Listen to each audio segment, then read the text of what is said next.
할렐루야. 교회에서 가장 많이 사용하는 언어가 있습니다. 지금 여러분이 사용한 바로 그 언어입니다. 단어죠. 할렐루야. 제가 하니까 여러분 아멘하고 화답을 했습니다. 아마 전국 교회 또 전 세계 교회들이 가장 많이 사용한 단어는 아멘, 할렐루야일 것입니다. 그런데 이렇게 많은 이런 할렐루야 아멘을 부르면서도 그 의미를 잘 몰라요.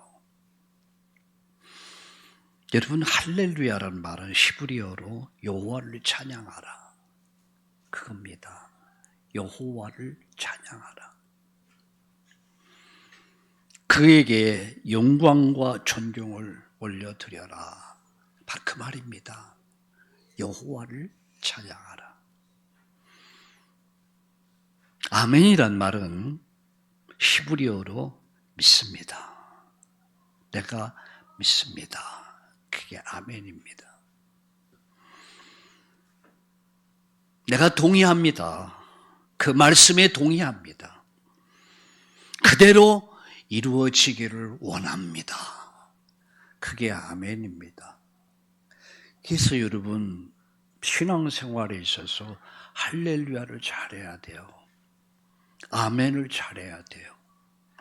아멘, 할렐루야. 할렐루야. 아멘. 아멘. 할렐루야. 제가 퍼스트 병원에서 예배드리면 이걸 꼭 훈련합니다. 믿음의 고백을 해라. 할렐루야. 여호와를 찬양합니다. 아멘, 내가 믿습니다.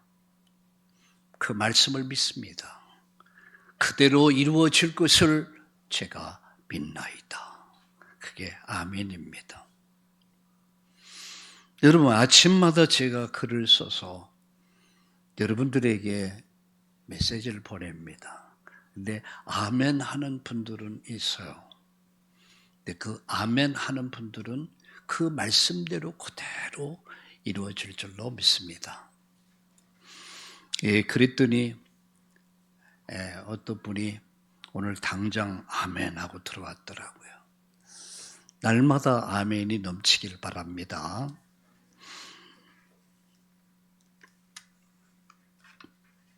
지난 오늘 아침에 제가 산책을 하는데 아파트에 그 뒤 숲이 이렇게 돼 있는데 경비원 아저씨가 이렇게 휴지를 쓸고 있었어요. 낙엽을 쓸고 있어요. 제가 어떻게 이 사람에게 인사할까? 그래서 제가 가까이 가면서 지나가야 되니까 아이고 아침부터 수고 많으십니다. 돌아봐요. 근데 이 아파트 여러 아파트가 있는데 이 아파트만은 늘 깨끗한 것 같습니다. 그랬더니 그래요? 뒤돌아보면서 딱 저보고 그래요? 그러더라고요. 예, 그렇습니다. 수고 많이 하세요. 다 간단하게 얘기했어요. 근데 전 돌아서면서 오면서 저 사람 분명히 내일서부터 더 깨끗하게 할 것이다. 이런 생각을 해봤습니다. 우리 한번 따라 해보시겠습니까? 칭찬은 고래를 춤추게 한다. 그런 책 읽어보셨습니까? 근데 요새는요, 칭찬은 고양이 강아지를 춤추게 해요. 날마다 얻어 터지는 강아지는 눈치 봐요. 근데 사랑받는 강아지, 사랑받는 고양이는 춤을 춥니다. 하물며 여러분, 인간이 칭찬받는 사람은 반드시 복된 사람이에요. 오늘 일부 메시지가 저런 일부에서 비판하지 말라. 마태복음 6장을 본문으로, 7장이죠. 본문으로 해서 비판하지 말라. 심판자는 오직 하나님 한 분이다. 다른 사람을 비판하는 사람, 정죄하는 사람의 특징이 뭐냐면 굉장히 교만하다는 거예요. 좀 안다는 거예요. 근데 우리는요, 다른 사람을 정죄하고 심판할 자격이 없다는 거예요. 다른 사람의 여러분 티는 보면서 내 자신에게 있는 들보는 보지 못한단 말이에요. 우리는 어떤 사람이었습니까? 우리는 죄 용서 받을 수 없는 죄인이었어요. 억만 가지 죄악으로 인해서 완전히 물들어 버린 나였어요. 희망이 없던 나였어요. 그때 우리 하나님이 나를 긍휼히 여겨주셔서 나의 죄를 용서해 주셨어요. 너는 죄가 없다. 왜? 예수께서 내 죄를 다 사해 주셨다. 우리는 죄 용서받은 죄인이 된 거예요. 죄인이 아닙니다. 그러나 죄 용서받은 죄인이라는 거죠. 그래서 누구를 정죄하고 누구를 심판할 자격이 우리에게는 없다는 거예요. 오직 하나님만 있다. 전 말씀을 준비하면서 묵상하면서 이건 남의 얘기가 아니더라고요. 내 자신의 얘기. 얼마나 많은 사람들을 정죄하고 심판하고 정죄했습니까? 조금 내가 안다는 것 때문에 알지도 못하면서 잘난 체 했지 않았는가. 제 자신을 회개하는 그런 마음으로 오늘 말씀을 준비할 수 있었습니다. 비판하지 말아라. 네가 비판한 비판으로 헤아리는 헤아림으로 다른 사람에게 네가 비판을 받고 헤아림을 당한다. 오직 심판자는 하나님 한 분이시다. 너 자신을 돌아봐라. 그 말씀이었어요. 오늘 저는 이 시간에 피로 세운 언약이라는 말씀으로 여러분에게 말씀드리고 함께 기도하려고 합니다. 하나님과 맺은 약속. 피로 세운 언약. 이런 제목으로 말씀을 드리려고 합니다. 지난주에는 언약을 따라 행하라. 이런 제목이었거든요. 오늘은 피로 세운 언약. 성경은 단순한 교훈의 책이 아닙니다. 문학책도 아닙니다. 철학책도 아닙니다. 역사책도 아닙니다. 물론 성경에는 여러분 역사가 있고 문학이 있고 철학이 있고 예술이 있습니다. 근데 성경은 하나님께서 인간을 구속하시는 구속사적인 이야기예요. 인류를 구원하시는 구원사가 구속사적인 이야기가 성경 말씀이에요.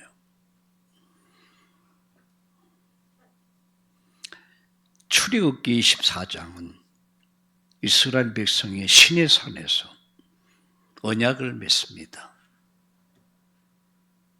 그 언약에 피 언약을 맺어요. 그 피로써 언약을 맺고 그들이 하나님과 교제의 복을 누리는 장면이 오늘 본문에 나와요. 이 언약의 궁극적 목적은 뭐냐? 예수님의 피로 맺어진 새 언약을 예표하며 신약의 성도들이 누릴 은혜와 축복을 이야기하고 있는 거예요.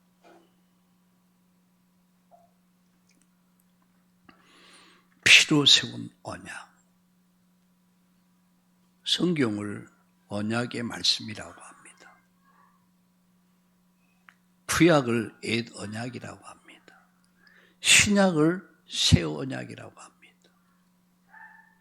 이 언약이 그리스도 예수 안에서 완성이 됩니다. 그래서 그 새 언약의 주인공 되신 예수 그리스도를 우리 신약의 성도들이 누릴 은혜와 축복을 말하는 거예요. 저는 오늘 24장 1절에서 11절을 본문으로 세 가지 요약해서 말씀드리려고 합니다. 그 첫째는 뭐냐? 율법은 거울이다. 뭐의 거울이냐? 언약의 거울이다. 뭐가요? 율법이. 잘 들으셔야 합니다. 여러분, 율법이 필요 없는 게 아닙니다. 율법이 없으면 인간이 누군가를 몰라요. 율법은 언약의 거울이며 그리스도를 향한 그림자입니다.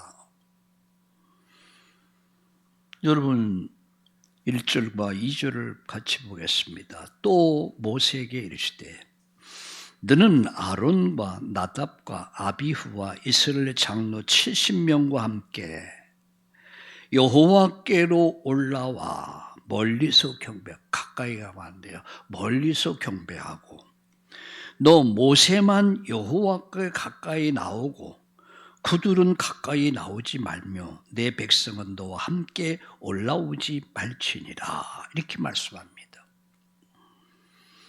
하나님은 말씀으로 언약을 세우십니다. 모세가 율법을 백성에게 전하고 그 백성은 순종하겠다는 응답이 바로 오늘 본문에 나오고 있는 거예요.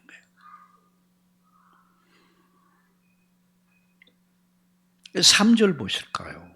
3절. 24장 3절을 보겠습니다. 모세가 와서 여호와께서 모든 말씀과 그의 모든 율례를 백성에게 전하매 그들이 한 소리로 응답하여 이르되 여호와께서 말씀하신 모든 것을 우리가 준행하리이다. 이렇게 이스라엘 장로들과 모든 사람들이 그렇게 반응합니다. 우리가 다 준행하겠다. 하나님이 모세 당신에게 주신 말씀을 우리가 다 지킬 것이다. 우리는 결단이 필요합니다.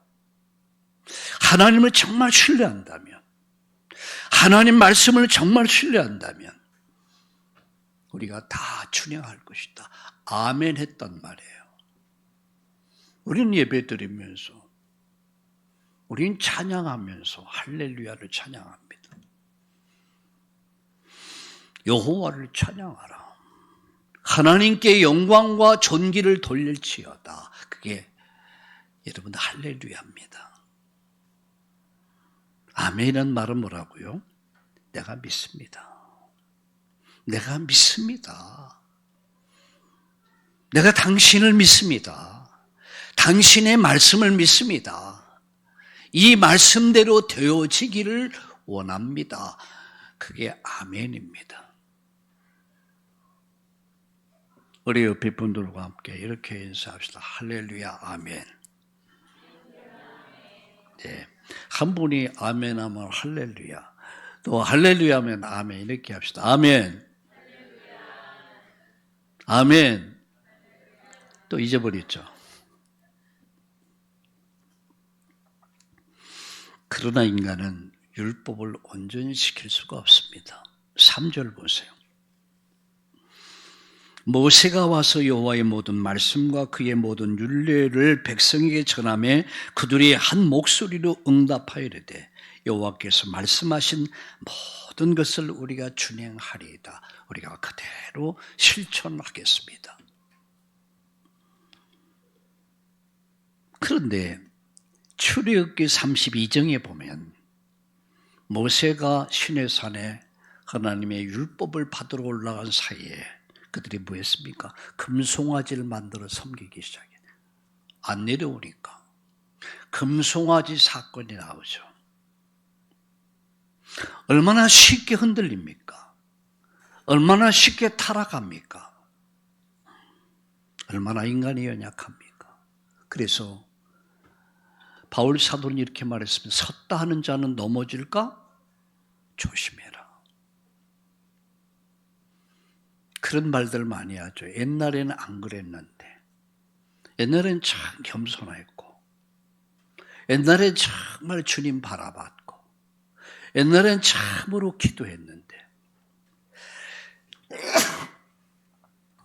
재치가 나오는 거 보니까 제 얘기하는 것 같으네요. 저보고 하는 말인 것 같아요. 옛날에는 전도사 때는 굉장히 겸손했는데 신학생 때는 굉장히 겸손했는데 목사가 되고 나고 뭐가 되기 시작하면서 뭔가 변했어. 이런 소리 들어보지 않았습니까? 가난할 때는 사람이 겸손해요. 사람이 많이 배우지 못했을 땐 차라리 겸손해요. 뭔가 지위가 올라가고 뭔가가 사람의 박수를 받기 시작할 때 사람이 이상하게 변하기 시작합니다. 이건 세상 사람뿐만 아니에요. 저는 많은 목사님들을 압니다. 그리고 함께 했습니다. 그리고 그 세계를 압니다. 옛날에는 아니었거든요. 참 겸손했거든요. 기도했거든요. 진실했거든요. 성실했거든요.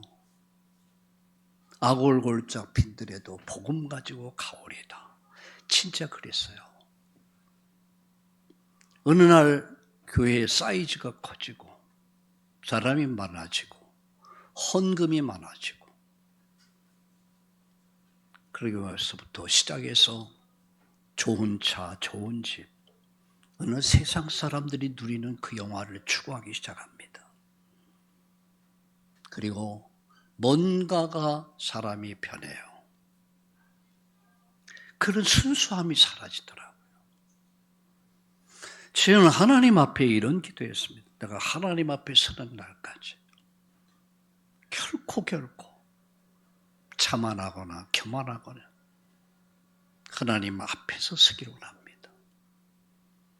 저도 저 자신을도 모르는 사이에 뭔가 별거 아닌데도 내 자신이 우월의식에 잡힐 때가 있어요. 자만심에 빠질 때가 있고 내 자신이 뭔가가 대단한 것 같이 생각할 때 이럴 게 있더라고요. 오늘 아침 일부 예배에서 말씀드렸던 비판하지 말라. 나도 어느 날 보니까 다른 사람의 티는 보면서 내 자신에게 있는 들보는 보지 못하는 내 모습을 볼 수 있었어요. 그러면서 정죄하고 판단하고 정죄하고 저는 오늘 일부 메시지를 들으면서 준비하면서 회개하면서 전 저에게 주시는 말씀으로 받았습니다. 비판하지 말아라. 내 자신의 들보를 봐라. 그리고 겸손하게 지혜 있는 자가 되라. 여러분, 하나님 말씀으로 언약을 세웁니다. 그러나 인간은 온전히 우리가 그렇게 하겠습니다 해놓고 그들은 말씀 앞에 또 무너지기 시작합니다. 쉽게 타락해요. 연약함 자체예요. 참 변하지 않는다는 건 쉬운 게 아닌 것 같아요. 변하지 않는. 처음부터 마지막까지. 마지막까지 이 선한 싸움을 다 싸우고 달려갈 길을 다 달리고 죽음을 앞두고 바울이 말했잖아요. 이제 후로는 하나님이 줄 상급을 바라보면서 내가 선한 싸움을 다 싸웠다. 달려갈 길을 다 달렸다. 그는 세상과 타협하지 않았습니다.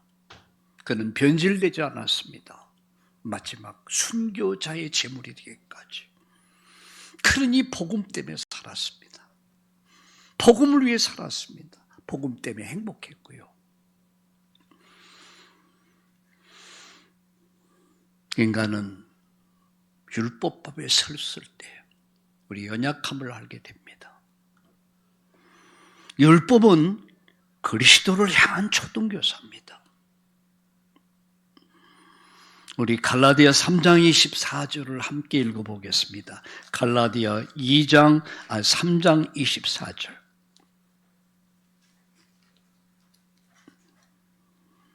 갈에필골 이렇게 나가죠.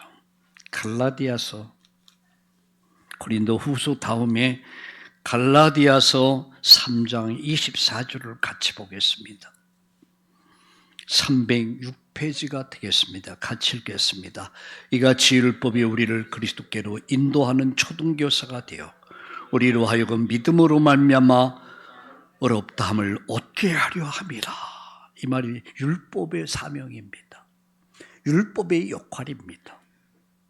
율법의 역할이 뭡니까? 우리를 그리스도께로 인도하는 초등교사란 말이야. 그래서 우리로 말미암아 믿음으로 말미암아 의롭다함을 얻게 하는 것이 율법의 역할이란 말이에요. 하나님은 율법을 통해 인간의 죄를 드러냅니다. 율법이 없으면 죄가 될 수가 없습니다. 장차 오실 그리스도를 사모하게 만듭니다. 율법은 구속의 도구가 아닙니다. 구속의 필요함을 보여주는 거울이 바로 율법이란 말이에요. 인간의 연약함 앞에서 나는 아무것도 할 수 없다. 난 죄인이구나. 나는 하나님 은혜가 필요하구나. 구속의 필요성을 보여주는 거울이란 말이에요. 그리스도를 향한 그림자, 그게 율법입니다. 두 번째입니다. 피는 언약의 기초입니다.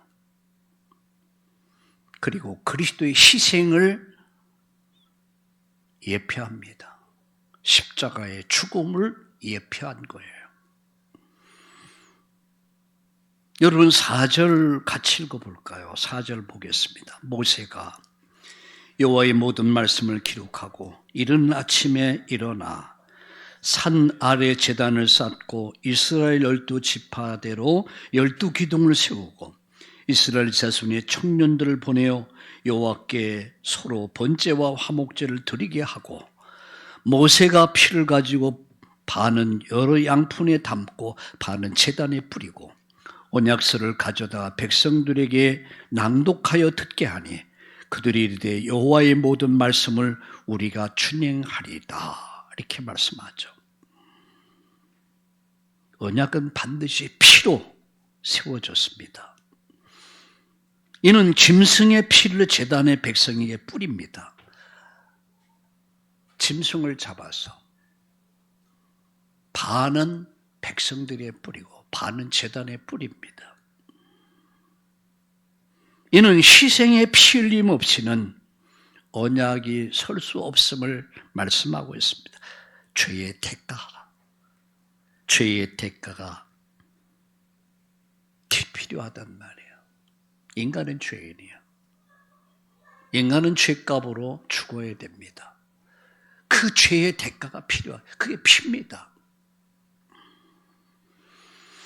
그래서 누가복음 22장 여러분 20절에 보니까 그 피를 내 피로 세운 새 언약이다. 누가복음 22장 20절을 함께 찾아보겠습니다. 누가복음 22장 20절을 같이 읽겠습니다.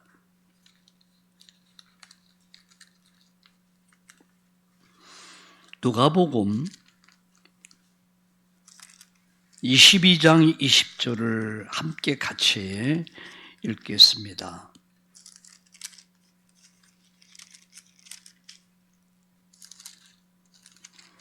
(22장) 20절을 같이 읽겠습니다. 우리 함께 읽겠습니다. 저녁 먹은 후에 잔도 그와 같이 하여 이르시되 이 잔은 내 피로 세운 새 언약이니 곧 너희로 해서 붓는 것이니라. 아멘. 새 언약. 하나님은 새 언약을 주셨습니다. 그 언약이 뭡니까? 바로 예수 그리스도가 새 언약입니다. 예수 그리스도는 언약의 피입니다. 언약의 피는 바로 예수 그리스도를 예표합니다. 피로 세운 새 언약. 출애굽기 24장의 핏뿌림은 그 십자가의 보혈을 보여주는 거예요. 짐승의 피로 일시적으로 죄를 없이 할 수 있지만 영원히 없이 할 수 없다. 그래서 예수님께서 십자가에 피 흘리심은 영원한 속죄를 이루신 겁니다. 단번에 영원한 속죄를 이루사 다시는 양 잡고 소 잡고 피 뿌림 필요 없이 오직 예수님의 보혈의 피가 영원한 속죄를 이루셨단 말이에요. 영원한 대제사장이다라고 이야기합니다. 여기 보니까 말씀과 피는 함께 갑니다. 언약책을 낭독한 후 피를 뿌립니다. 말씀에 순종할 때 피의 은혜가 유효한 거예요. 우리는 율법이 아닌 십자가 흘리신 피로 하나님과 함께 할 수 있게 된 겁니다. 피로 세운 새 언약. 그 언약의 실체가 누굽니까? 바로 예수님입니다. 석가가 우리 중보자가 된다면 우리 석가를 믿어야겠죠. 공자가 우리의 대속의 제물이 되셨다면 그를 믿어야겠죠. 그러나 예수 그리스도만이 하나님이 인간 구원을 위해서 인간의 대속을 위해서 주신 예수 그리스도만이 영원한 속죄를 이루셨단 말이에요. 그로 말미암아 우리가 죄를 용서받고 하나님께 나갈 수 있는 길이 열렸다는 사실을 여러분 믿으시기를 예수님의 이름으로 축원합니다. 그래서 우리는 율법이 아닌 십자가에 흘리신 피로 하나님과 화목하게 됐다는 거죠. 자, 마지막 언약의 목적이 뭐냐?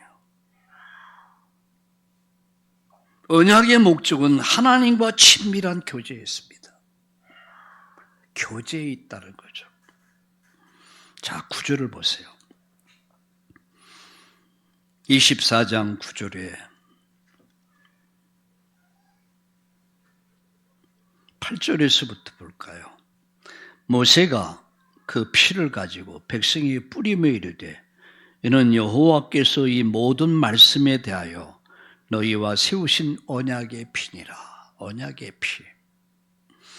모세와 아론과 나답과 아비후와 이스라엘 장로 70인이 올라가서 이스라엘의 하나님을 보니 그 발 아래는 청옥을 편듯하고 하늘같이 청명하였더라. 하나님이 이스라엘 자손들의 존귀한 자들에게 손을 대지 아니하셨고 그들은 하나님을 뵙고 먹고 마시더라. 누구와? 하나님과 함께. 여러분 특별히 11절에 하나님이 이스라엘 자손들과 존귀한 자들에게 손을 대지 아니했고 그들은 하나님을 뵙고 먹고 마셨더라 라고 말씀합니다. 하나님과 교제는 여러분 언약의 핵심입니다. 모세와 아론 장로들이 하나님 앞에 나가 먹고 마시면서 화목의 잔치일이 배설된 거예요. 하나님과 화목하게 됐단 말이에요. 하나님과 교제하게 됐다는 얘기예요. 인간은 죄인입니다. 모든 사람의 죄를 보면서 우리의 조상 아담 하와의 범죄가 모든 사람들을 다 죄인 만들어 버렸어요. 이렇게 설명하면 여러분은 쉽게 이해가 될까요? 저는 제 의지하고 상관없이 강씨로 태어났습니다. 놀림도 당했습니다. 그래요. 옛날에 강씨라는 여러분 프로그램 또 뭐 놀이기구가 많았어요. 저를 많이 놀렸어요. 근데 저는 내 의지하고 상관없이 태어나 보니까 강씨래. 내 강씨인가 보다. 그렇게 살아왔습니다. 우린 태어나면서 우린 죄인으로 태어났어요. 아담 하와 우리 인류의 조상이었던 아담, 하와의 모든 이후의 모든 인간은 죄를 범했으며 하나님 영광에 이를 수 없게 됐어요. 죄값은 뭐죠? 사망입니다. 누가 그러더라고요. 저 사람은 왜 그래? 저 사람은 자체가 죄로 뭉쳐진 사람 같대. 저는 아니라고 그랬습니다. 왜? 인간은 다 똑같다고 그랬어요. 모든 사람이 다 죄인이야. 죄의 DNA를 갖고 태어나요. 우리는 아이들이 나쁜 것을 배워서 한다고 생각하지 않아요.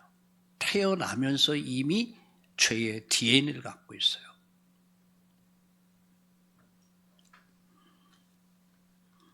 우리 손녀딸이가 작은 놈이 그 말을 하더라고요. 우리 언니가 없었으면 좋겠다. 왜? 자기의 기득권을 많이 누릴 수 있으니까. 조그만 아이가 그런 말이에요.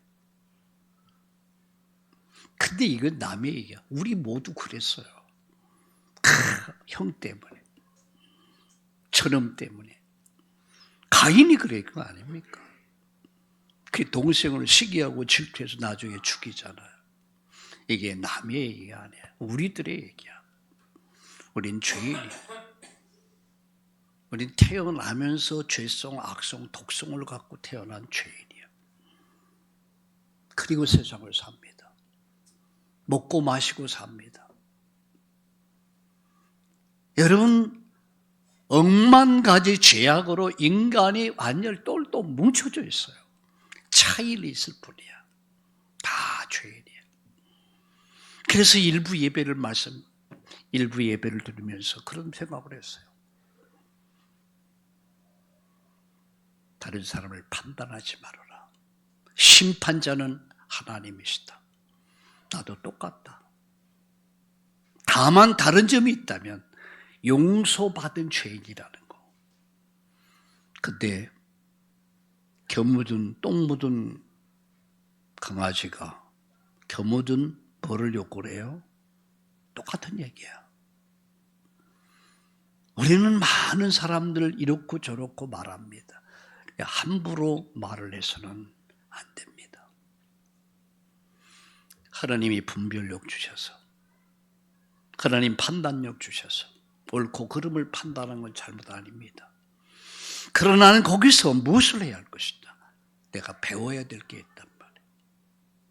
나를 돌아보면서 나는 어떻게 살아야 할 것인가. 그리고 그를 위해서 기도해야 될 것입니다. 언약의 목적은 하나님과 친밀한 교제에 있습니다. 왜 예수님이 이 땅에 오셨습니까? 왜 예수님이 갈보리 십자가 가야 됐습니까?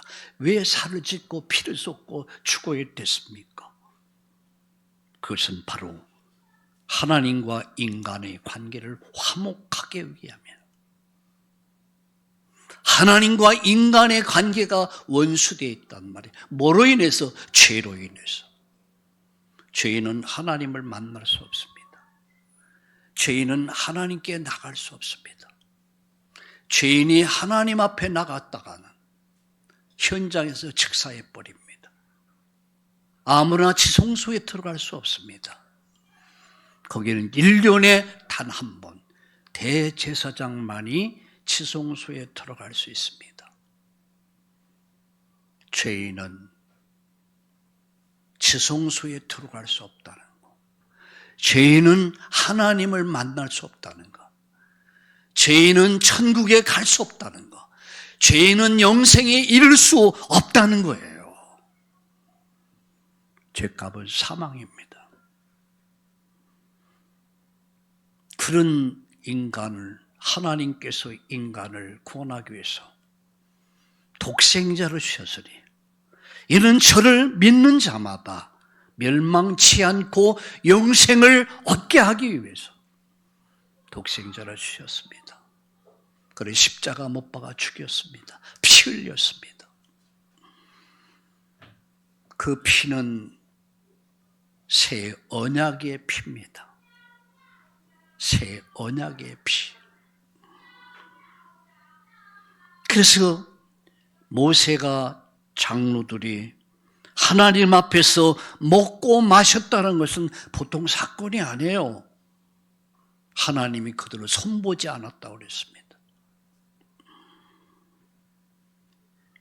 화목의 잔치가 배설된 거. 화목의 잔치. 하나님과 교제의 축복을 받기 시작한 거예요. 죄인에게 불가능한 일이 언약의 피로 가능해진 겁니다. 우리 성경 말씀 한 절 보겠습니다. 시브리서 10장 19절. 신약 성경 시브리서 여러분 10장 19절을 보겠습니다.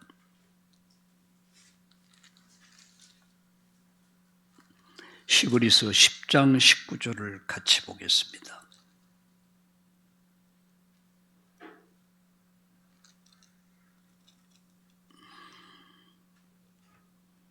페이스로는 369페이지 같이 읽겠습니다. 시작.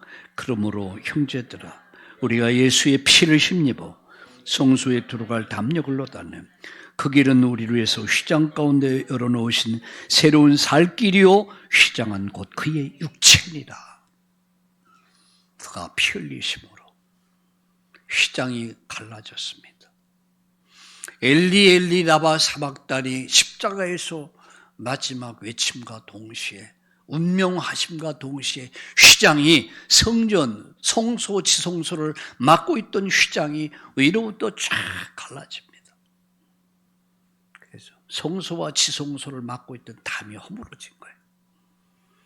그래서 인간이 감히 성소에 들어갈 수 있는 길이 열린 거예요. 휘장은 저의 육체라고 그랬습니다. 예수님은 새 언약의 중보자십니다. 화목제물 되신 거예요. 그래서 예수를 믿음으로 말미암아 우리가 죄 용서받게 됐고 죄 사유함을 얻게 됐고 우리가 의롭다함을 얻어서 우리가 감히 성소에 들어가서 하나님을 만날 수 있게 됐고 우리가 천국 갈 수 있고 영생 얻을 수 있는 이 축복, 예배할 수 있는 축복을 하나님 우리에게 주신 겁니다. 예배는 아무나 할 수 있는 게 아닙니다. 예배는 진정한 이 구속의 대속의 은총을 입은 자만이 올바로 예배할 수 있는 것입니다.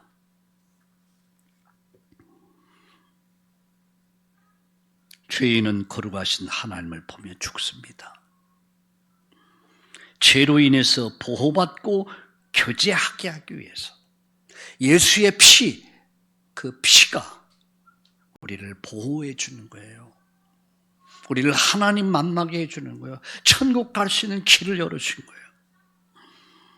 그래서 신약의 성도는 예배와 성찬 안에서 이 교제를 누립니다. 고린도전서 11장 23절과 26절에 보면 예배가 나오고 성찬이 나옵니다. 성찬은 예수님의 피와 살을 나누며 하나님과 하나 되는 거룩한 예식입니다. 구속의 은혜는 단지 용서받는 데서 끝나지 않고 하나님과 교제가 이어지는 거예요. 그게 구원입니다. 하나님을 예배하게 되는 겁니다. 기도할 수 있게 되는 겁니다. 사랑하는 우리 성도 여러분, 오늘 이 피로 세워진 언약, 이스라엘과 이스라엘 백성들 사이에 맺어진 피의 언약은 생명의 언약이야. 생명을 주고 지킬 언약이야. 그러나 그들은 또다시 실패합니다. 그들은 연약해요. 율법 앞에서 우리 인간은 얼마나 연약한지 몰라요. 율법의 역할은 그림자입니다. 그리스도를 향한 향한 그림자요. 그리스도의 희생을 예표하는 거예요. 진정한 하나님과의 만남은 새 언약이신 화목 제물 되신 예수 그리스도를 통해서 우리가 구원을 받게 된 거예요.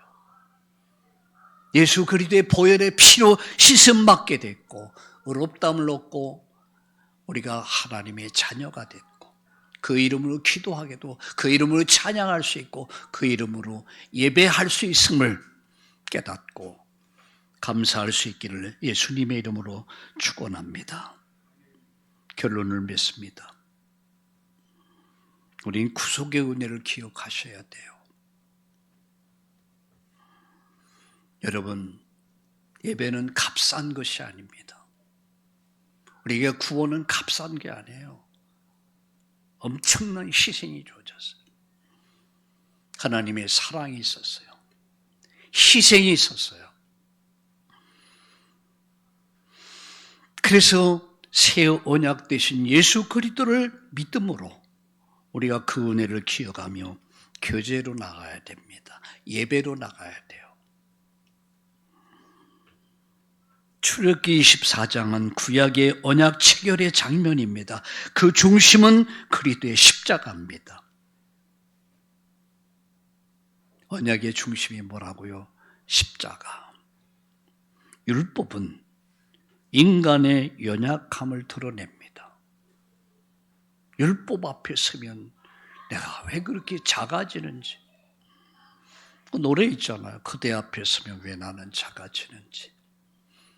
율법 앞에 서면 나가 드러나. 다 들켜버려. 율법은 인간의 연약함을 드러나게 하고요. 피는 죄에 대한 속죄를 상징합니다. 그게 오늘 본문의 내용이에요. 피 흘림이 없으면 사함이 없다. 그래서 제물이 죽어야 됐어요. 근데 그 시대에 그때마다 제물이 죽어야 됐어요. 영원한 속죄를 위한 예수 그리스도. 그는 영원한 속죄를 이루셨어요. 교제는 구속의 궁극적 목적이 바로 교제에 있습니다. 인간이 하나님 만날 수 있는 길을 열어주신 거예요. 하나님 만날 수 있게. 인간이 하나님을 예배할 수 있는 길을 열어주신 거예요. 인간이 하나님 앞에 기도할 수 있는 길을 열어주신 거예요. 인간이 세상을 이기며 승리할 수 있는 하나님 승리의 축복을 주신 거예요. 그래서 우리가 예수님의 피로 하나님과 언약을 맺었고 예수님의 피로 죄사함을 얻게 됐고 예수님의 피로 담대히 하나님과 교제하는 이 축복을 주신 줄로 믿습니다. 그래서 우리가 하나님 앞에 설 때마다 예수님의 이름입니다. 오늘 포스트 병원에서 예배 드리면서 그런 얘기를 했습니다. 다른 건 다 잊어버려도 괜찮다. 아들, 딸 이름도 잊어버려도 괜찮다. 마나님 이름 잃어버려도 괜찮다. 영감님의 이름 잃어버려도 괜찮다. 그러나 다 기억이 사라져도 하나는 잃어버리면 안 된다. 그 이름은 예수다. 오직 예수다. 그분이 우리의 중보자시다. 그분이 우리의 화목제물이시다. 그분이 우리의 죄를 다 용서하셨다. 그 이름으로 우리가 구원받게 됐고 그 이름으로 기도 응답받게 됐고 그 이름으로 우리는 승리한다. 할렐루야! 오늘 예수님의 이름에 놀라운 비밀을 깨닫고 누리시기를 예수님의 이름으로 축원합니다. 우리 마태복음 26장 28절 한 절 읽고 마치겠습니다. 마태복음 26장 28절. 마태복음 26장 28절을 같이 읽겠습니다. 26장 28절을 같이 읽겠습니다. 같이 읽겠습니다. 27, 28절을 읽겠습니다. 또 잔을 가지사 감사 기도하시고 그들에게 주시며 이르시되 너희가 다 이것을 마시라. 이것은 죄 사함을 얻게 하려고 많은 사람을 위해서 흘리신 바 나의 피 곧 언약의 피를 예수의 피란 말이에요. 그 피를 믿음으로 우리가 죄 용서받은 거예요. 우리가 죄 용서받은 죄인이 된 거예요. 그 피를 믿음으로 우리가 구원받은 거예요. 그를 믿음으로 말미암아 우리가 하나님 자녀된 겁니다. 그를 믿음으로 말미암아 천국 백성이 된 거예요. 우리는 세상을 승리합니다. 예수의 이름. 그 이름 부를 때 귀신이 나가고 그 이름으로 귀신뿐만 아니라 모든 연약함이 치유되고 그 이름 부를 때 여러분 인생이 밝은 인생으로 바뀔 줄로 믿습니다. 평생 예배 축복을 누리세요. 예배는 노동이 아니에요. 축복입니다. 이렇게 엄청난 희생을 통한 우리가 구원이 이루어졌고 예배가 이루어졌어요. 얼마나 감격스럽습니까? 오늘 이 축복을 누리기를 다시 한번 축원합니다. 하나님, 거룩하신 하나님, 우리를 언약의 백성으로 삼아주시고 피로 세운 새 언약 안에 참여하게 하시니 감사합니다. 주님 말씀에 순종하며 예배자로 살게 하여 주시며 주님의 임재를 늘 경험하고 누리는 예배 행복을 누리는 화목의 잔치가 배설되는 이 축복을 우리 참나온 교회 전 성도님들이 누리게 하여 주옵소서. 용인에서 전주에서 오늘 이 시간 인터넷으로 예배하는 모든 성도들에게 피로 세운 새 언약 화목제물 되신 우리의 중보자 되신 주님을 찬양하며 경배하는 인생 최고의 날이 되게 주옵소서. 예배를 타협하지 않게 하여 주옵소서. 승리하게 하여 주시옵소서. 예수님의 이름으로 축복하며 기도드립니다. 아멘.